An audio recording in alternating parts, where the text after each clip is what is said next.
নমস্কার। এখন পাঠ করতে চলেছি চিত্তরঞ্জন সেনগুপ্তের লেখা একটি ছোট গল্প, মেজদা ও বুলফাইট। সঙ্গে থাকুন। হাতিবাগানের মেজদার কথা আগেই বলেছি।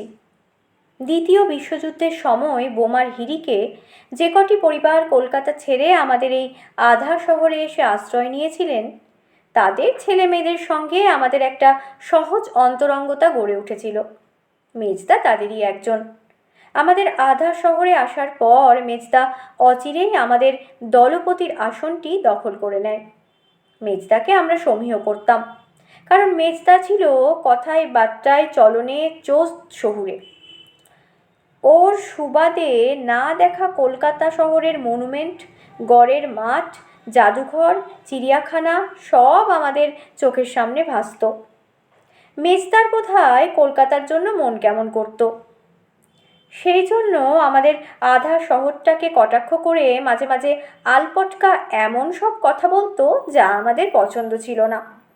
মেজদা নাকাল হলে এই কারণেই আমরা বেশ মজা পেতাম।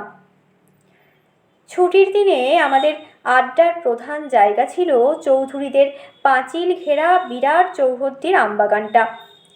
তার এক কোণে ছিল বুড়ো মালির ঘর, আরেক কোণে একটা বড় সড়ো ডোবা। সেটা সময় সবুজ পানায় ভরে থাকত। সেই জন্য ওই মাঠের সঙ্গে প্রায় একাকার হয়ে থাকত। না জানা থাকলে ওটার অস্তিত্ব বোঝাই যেত না। ওটাকে সবাই বলতো চৌধুরীদের গড়। একদিন শীতের দুপুরে চৌধুরীদের সেই আমবাগানে বসে আমরা গল্প করছিলাম। মেজদা হঠাৎ জিজ্ঞেস করলো, আচ্ছা, বুলফাইট কাকে বলে জানিস? আমাদের জব্দ করার জন্য মেজদা মাঝে মাঝে এমনি উটকো প্রশ্ন করত। বুলফাইট কাকে বলে তা আমাদের জানা ছিল, কিন্তু বলার উপায় ছিল না।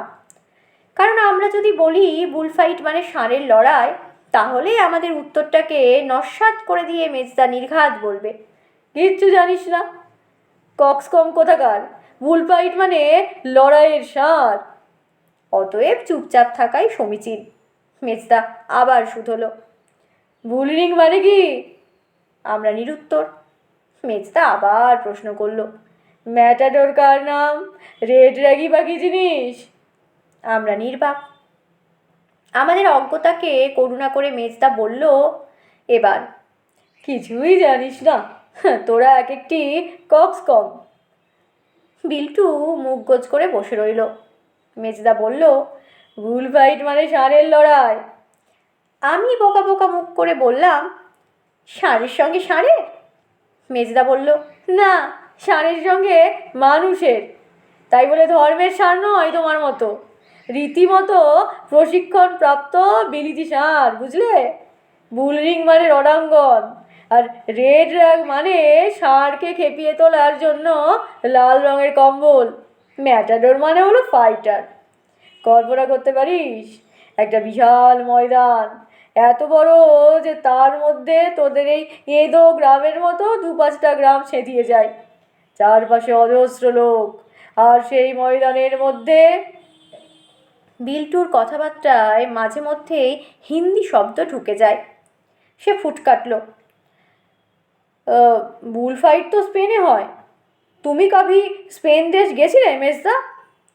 আবার মেজদা ঝাঁঝিয়ে ওঠে, কথার মধ্যে বাগড়া দিচ্ছিস?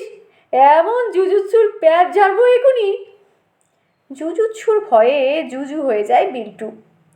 পুরনো কথার খেই ধরে আবার শুরু করলো মেজদা, হ্যাঁ, যা বলছিলাম, ময়দানের চারপাশে হাজার হাজার দর্শক, তার মধ্যে জমকালো পোশাক পরা কয়েকজন যোদ্ধা, এক হাতে ছুরি আর এক হাতে রেড র্যাগ, কোমরে ঝোলানো লম্বা একখানা ফেন্সিং শোর্ট। টিমের তলোয়ার নয়, বুঝতে পারলি? শক্ত লিকলিকে ইস্পাতের ফলা। তারপরেই শুরু হবে লড়াই। এসব বানানো গল্প নয়, যাকে বলে ব্যক্তিগত অভিজ্ঞতা। ব্যক্তিগত অভিজ্ঞতা? আমার মুখ ফসকে আরেকটি নির্বোধ প্রশ্ন বেরিয়ে আসে। মেজদা খেকিয়ে উঠল, আবার ফুট কাটছিস? সোজা কাকিমার বোনের ভাসুরপো সুবীরের নিজের চোখে দেখা, তো সেটা ব্যক্তিগত নয়? আরে সেজ কাকিমার বোনের ভাসুরবো বলে কি নিজের লোক নয়? তো ব্যক্তিগত অভিজ্ঞতা হলো না? সে লোকটা তো একটা ব্যক্তি, নাকি ব্যক্তি নয়? এরকম অভিনব ব্যাখ্যায় আমরা পুলকিত। সাহি বাত, বিল্টু বলল। ওর কথায় কান্না দিয়ে আবার শুরু করলো মেজদা। দর্শকদের চোখে পলক নেই, মুখে কথা নেই, একেবারে স্পিকটি নট। লড়াই শুরু হলো। লোমহর্ষক ব্যাপার। হাতে রেড র্যাগ নিয়ে ম্যাটাডোর তো খ্যাপাতে লাগলো ষাঁড়টাকে। ষাঁড়টা ফুঁসতে ফুঁসতে তেড়ে যায় ম্যাটাডোরের দিকে। ম্যাটাডোর চলে যায় নাগালের বাইরে। আবার রেড র্যাগ নিয়ে এগিয়ে যায় ষাঁড়টার দিকে। ষাঁড়টা তেড়ে যায় আবার। ম্যাটাডোর অমনি ডিগবাজি দিয়ে পালায়।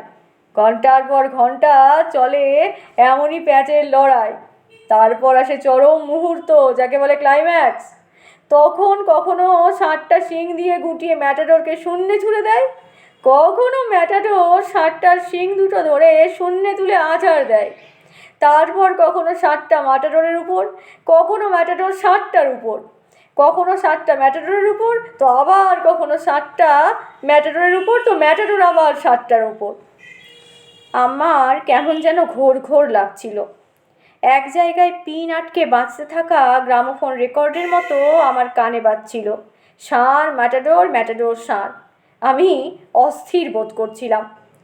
আচ্ছন্নের মতো আমি চিৎকার করে বললাম, ইস, শেষ করো তো কথাটা, আমার রগ দুটো টিপ টিপ করছে। আমার চিৎকারে ঘাবড়ে গিয়ে কথাটা শেষ করলো মেজদা।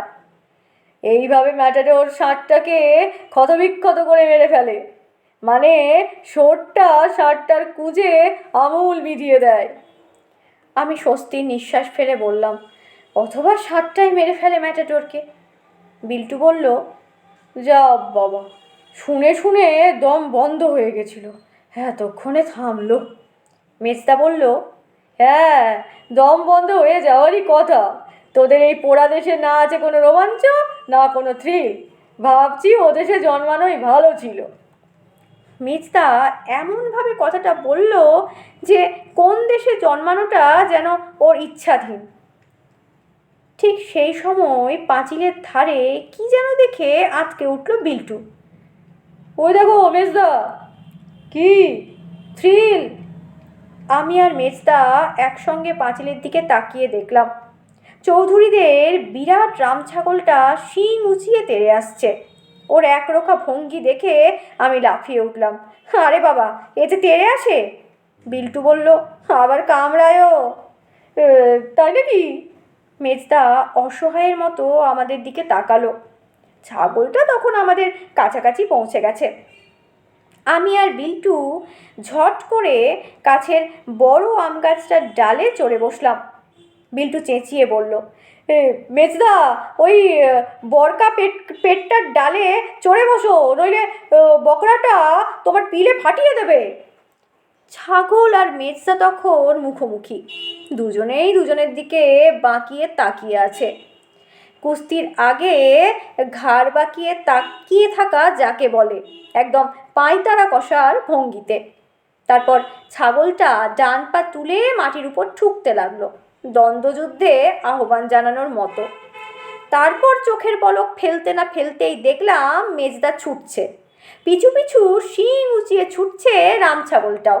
মেজদা সমানে চেঁচাচ্ছে, গেলাম গেলাম।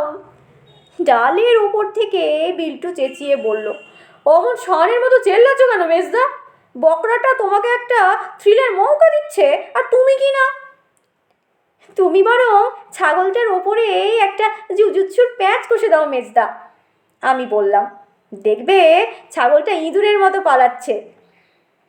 কিংবা একটা কাজ করো, ওপর থেকে এই উপদেশ ছুড়ে দেয় বিল্টু, তোমার লাল সোয়েটারটাকে রেড র্যাক করে ওর সামনে দেখাও। বুল ফাইট না হোক, একটা গোট ফাইট হতেই পারে। মেজদা ছুটতে ছুটতেই বলল, অমন বিশ্রী রসিকতা করিস নে বিল্টু, একটা প্র্যাকটিক্যাল কিছু বল যাতে রেহাই পায়। মেজদা এবার ঘামছে। সমস্ত বাগানটা ঘিরে প্রথম চক্কর শেষ করে এটা ওর দ্বিতীয় চক্কর। তুমি সমস্ত মাঠটা জুড়ে চক্কর দাও মেজদা, আমি বললাম, চরকির মতো। বিল্টু বলল, হ্যাঁ, গোল হয়ে সোজাসুজি আড়াআড়ি কোনাকুনি হলো অ্যান্ডারসনের জিওমেট্রি ফলো করে। শেষে দেখবে ক্লান্ত হয়ে ছাগলটা সরে পড়েছে। আমি শুধরে দিয়ে বলি বিল্টুকে, ওটা অ্যান্ডারসন নয়, হল অ্যান্ড অ্যান্ডারসনের জিওমেট্রি বল। তৃতীয় চক্কর সমাপ্ত করে হাঁপাতে হাঁপাতে মেজদা বলল, কিন্তু তার আগে আমি যদি ক্লান্ত হয়ে পড়ি? তুমি ক্লান্ত হবে না মেজদা, আমি বলি। না না, কিছুতেই না। আর যদি ছাগলটাও ক্লান্ত না হয়? তাহলে ছাগলটাও তোমার পিছনে ঘুরতে থাকবে, বিল্টু বলল। চিরকাল ঘুরবে, পৃথিবী যেমন সূর্যের চারপাশে ঘোরে। মেজদা এবার সত্যিই ক্লান্ত। মাঠ ছেড়ে মেজদা এবার একটা মোটা আম গাছের গুড়ি ঘিরে ঘুরছে, যেন ছাগলটার সঙ্গে লুকোচুরি খেলছে। বিল্টু বলল, মেজদা, গাছটার চারপাশে অমন করে ঘুরো না, অভ্যেস হয়ে যাবে, তখন খালি খালি ঘুরতেই ইচ্ছে করবে, এমনকি ছাগলটা না থাকলেও, আমি বলি। মেজদা আর কথা বলছে না, ঘাড় হেঁট করে নীরবে ঘুরছে, যেন নিবিষ্ট মনে কর্তব্য পালন করছে। বিল্টু বলল, তার চেয়ে এক কাজ করো মেজদা, তুমি গাছের গুড়ির মতোই দাঁড়িয়ে যাও, ছাগলটা তোমাকে 2-4 বার গুঁতিয়ে গাছ ভেবে সরে পড়বে। কিন্তু যদি ওর গুঁতোনোর জোটে আমি সাবার হয়ে যাই, মেজদা মিনমিন করে বলল। বিল্টু বলল, ওটা risk. No risk no gain, আমি সাই দিলাম। মেজদার দৌড়ানোর গতি এদিকে ক্রমশ কমে আসছে। বিল্টু রে, আর পারছি না। মেজদা এবার কোনাকুনি দৌড়চ্ছে, এরপর বোধহয় লম্বালম্বি, তারপর সোজাসুজি, জ্যামিতির উপপাদ্য সম্পাদ্য অনুসারে। তারপর হঠাৎ একটা শব্দ শুনলাম, ঝবাং। বিল্টু বলল, বোধহয় ম্যাটাডোরের পতন হলো এবার। মেজদা বাগানের কোণের পানা পুকুরে আশ্রয় নিয়েছে এবার, এখন অবশ্যই ছাগলটার নাগালের বাইরে। খানিকক্ষণ পর মেজদার শার্ট প্যান্ট ভিজে চুপসে গেছে, সারা গায়ে মাথায় পানা পুকুরের জঞ্জাল, ঠকঠক করে কাঁপছে মেজদা। বিল্টু বলল, তোমার কষ্ট হয়েছে মেজদা, লেকিন গোট ফাইটটা বাড়ি থ্রিলিং হয়েছিল। মেজদা ওর দিকে কটমট করে তাকিয়ে বলল, চুপ কর কক্সকম কোথাকার। তারপর আমাকে বলল, ভারী শীত করছে, এক কাপ চা খাওয়াতে পারিস রে ঘন্টা? এতক্ষণ শুনলেন চিত্তরঞ্জন সেনগুপ্তের লেখা একটি ছোট গল্প, মেজদা ও বুলফাইট। গল্পটির পাঠ এখানেই শেষ হলো। ধন্যবাদ।